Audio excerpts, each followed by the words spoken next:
Have you ever looked in the mirror and felt a deep, unnerving sense that the person staring back isn't you? Not the real you, anyway. Maybe it's a stranger who's a little too tired, a little too soft, carrying the weight of compromises you never meant to make. There's a ghost in the machine, the ghost of who you were yesterday, last month, last year. And it haunts you. It whispers that this is all you are, that this is your limit. Today, we declare war on that ghost. This isn't another self-help video with gentle tips and small adjustments. This is a blueprint for a controlled demolition. This is the 6-month plan to become so fundamentally different, so unrecognizable, that even people who have known you your entire life will have to reintroduce themselves. And more importantly, you will have to reintroduce yourself to yourself. Let's be brutally honest. Most attempts at change fail. They fail because we try to glue new habits onto a rotten foundation. We say, "I'm going to the gym now," but our identity is still that of someone who quits. We say, "I'm going to start a business," but our self-image is that of someone who procrastinates. It's like trying to run brand new software on a 10-year-old operating system. It crashes every single time. The real transformation, the kind that lasts, doesn't start with your actions. It starts with the story you tell yourself about who you are. This first step, this identity overhaul, is the most violent, but it's the one that matters most. So who are you going to become? Forget who you've been. That person is a product of old decisions, old environments, old thinking. Your past is data, not a destiny. You need to architect your future self right now. I want you to grab a piece of paper and write a profile for this new person. What are their non-negotiable values? What is their relationship with discipline, with pain? How do they walk into a room? What does their energy feel like? Don't just think in terms of healthy or successful. Be specific. Are they an artist, an athlete, an entrepreneur, a leader? Give this archetype a name if you have to. This isn't just a fantasy. This is the blueprint for the statue you're about to carve out of stone. Every single decision you make from this day forward is a chisel strike.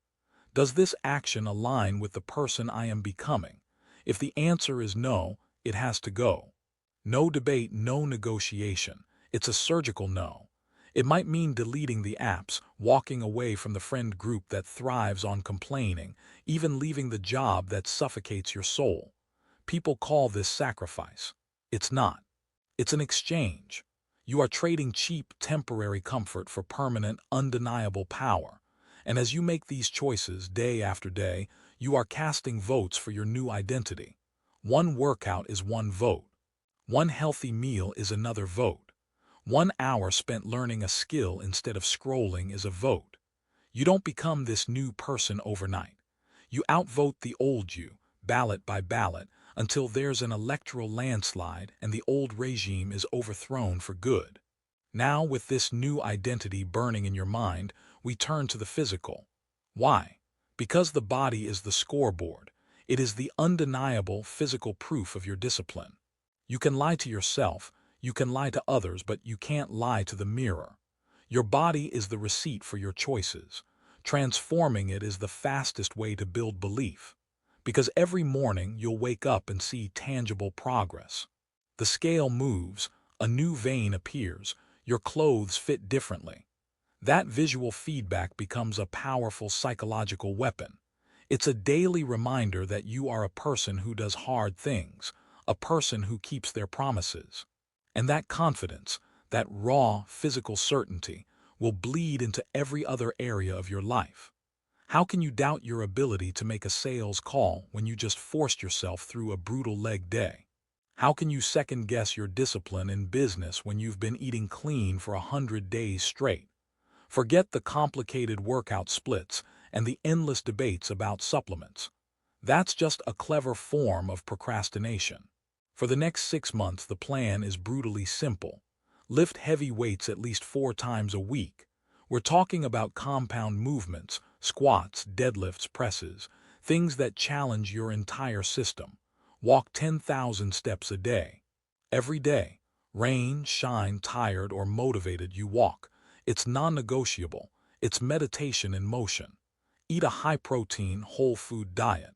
And to make it even simpler, try to eat the same few meals every day. You are not eating for pleasure anymore. You are eating for fuel and function. This removes decision fatigue and destroys emotional eating. Finally, you will sleep. 7 to 8 hours a night.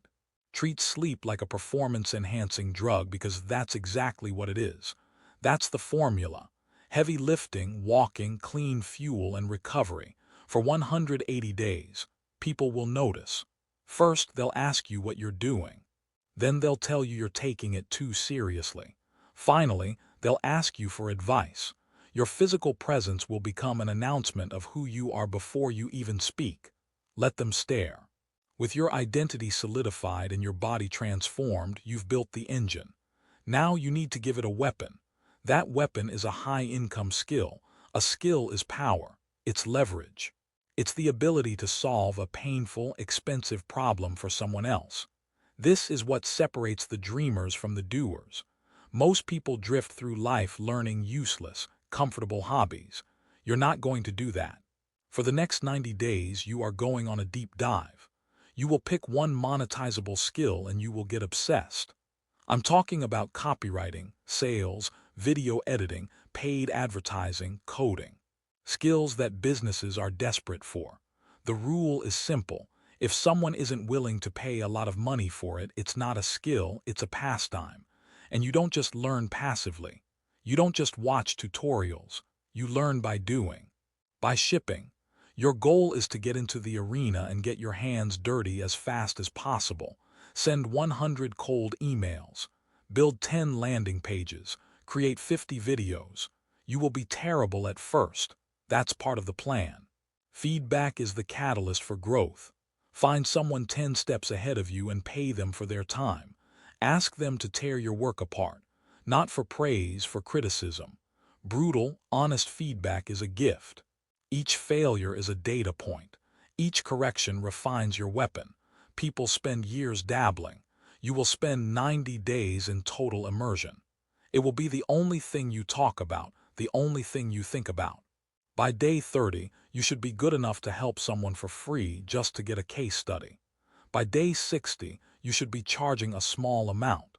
And by day 90, you should be earning a real income from it. This is how you compress time.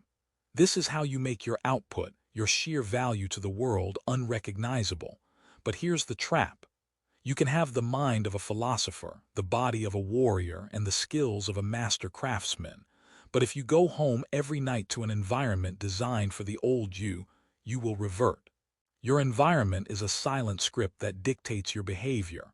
Willpower is finite. You cannot win a daily war against your surroundings. So, you must become a ruthless architect of your space, physical, digital, and social. Let's start with your physical space. Look around your room right now. Is it a launch pad for your future self, or is it a museum dedicated to your past? Every object that doesn't serve the mission has to go. Clear the clutter. Design your space for action. Your gym clothes should be the first thing you see when you wake up. The books you need to read should be on your desk, not your phone. Make good habits frictionless and bad habits a pain. Bury the television remote. Keep junk food out of the house. Your environment should do the heavy lifting for you. Next, your digital world. Your phone is either a tool for creation or a device for consumption. Right now, go through your social media. Unfollow every single account that makes you feel weak, envious, or complacent. Every meme page, every gossip account, every feed that celebrates mediocrity. Your social feed is the food you feed your mind. Stop eating junk food. Curate it into a council of mentors. Follow thinkers, creators, and builders who are living at the level you aspire to. Turn your Instagram into a university, not a distraction. Finally, and this is the hardest part, your social circle. Jim Rohn was right. You are the average of the 5 people you spend the most time with. Who is in your corner? Do they push you to be better, or do they pull you back into the comfort of shared complaints and easy excuses? Some relationships are anchors disguised as friendships. You have to let them go. This doesn't require a dramatic confrontation. It can be a quiet retreat. Become less available for the things that drain you. Your energy is your most precious resource. Stop giving it away to people who don't deserve it. Actively seek out rooms where you are the least successful person. Join a mastermind. Go to a seminar. Pay to be around winners. The conversations will be different. The energy will be different. The standards will be different. And you will adapt and rise to meet them. Now we arrive at the command center. Your mind. Without psychological fortification, everything we've built will crumble at the first sign of pressure. True mental toughness isn't about being positive all the time. That's delusion. True toughness is about emotional control. It's the ability to absorb a blow from life, a setback, a failure, a betrayal, and not be thrown off course. It's the gap you create between stimulus and response. In that gap lies your freedom. The world will constantly try to provoke you, to trigger you, to pull you into a reactive state. Don't give it the satisfaction. When you feel that surge of anger or anxiety or despair, you breathe. You observe it. And you choose a response that serves your mission. Most of the time, the strongest move is no move at all. Silence, stillness. You build this strength through voluntary hardship. You have to seek out discomfort on purpose. Take cold showers. Fast for a day. Have the difficult conversation you've been avoiding. Each time you willingly step into what's uncomfortable, you are teaching your nervous system that you are in control, not your fleeting feelings. You also need to control your internal dialogue. The voice in your head can be your greatest coach or your worst enemy. Stop negotiating with it. Stop letting it tell you you're tired. You are not your thoughts. You are the observer of your thoughts. You decide which ones get the microphone. Create a mental script, a mantra you can deploy the moment weakness creeps in. Something that snaps you back to the mission. Keep going. Discipline equals freedom. Nobody is coming to save me. Your mind is a garden. If you don't actively cultivate flowers, weeds will grow all by themselves. Guard the gates of your mind with a vengeance. And that brings us to the final piece of this recalibration. Your entire social ecosystem. Who are you to the people around you? Are you still playing a role you outgrew years ago? In your old circle, you might have been the funny one, the unreliable one, the nice one. That reputation is a cage.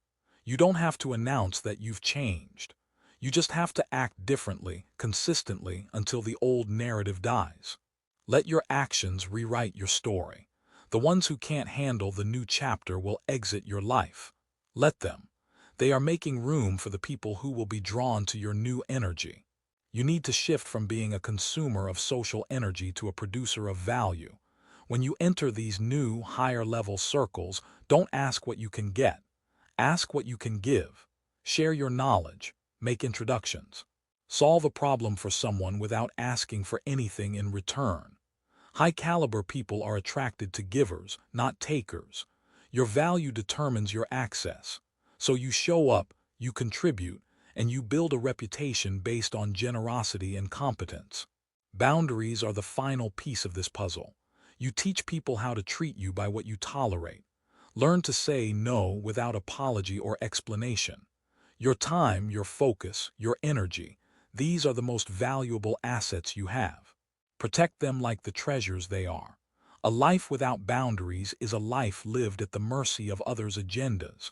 So here it is, the 6 pillars of a total reinvention. An identity overhaul, a physical transformation, the acceleration of a monetizable skill, a complete environmental reengineering, the fortification of your mind, and a deliberate social recalibration. It's a 6-month war fought on 6 fronts. It will be the hardest thing you've ever done. It will cost you. It will cost you comfort. It will cost you old friends. It will cost you who you used to be. But the person you find on the other side of that fire, that person is forged, not born. That person is intentional. That person is free. The ghost in the mirror will be gone, and in its place will be a reflection you finally recognize. The person you were always meant to become. The work starts now.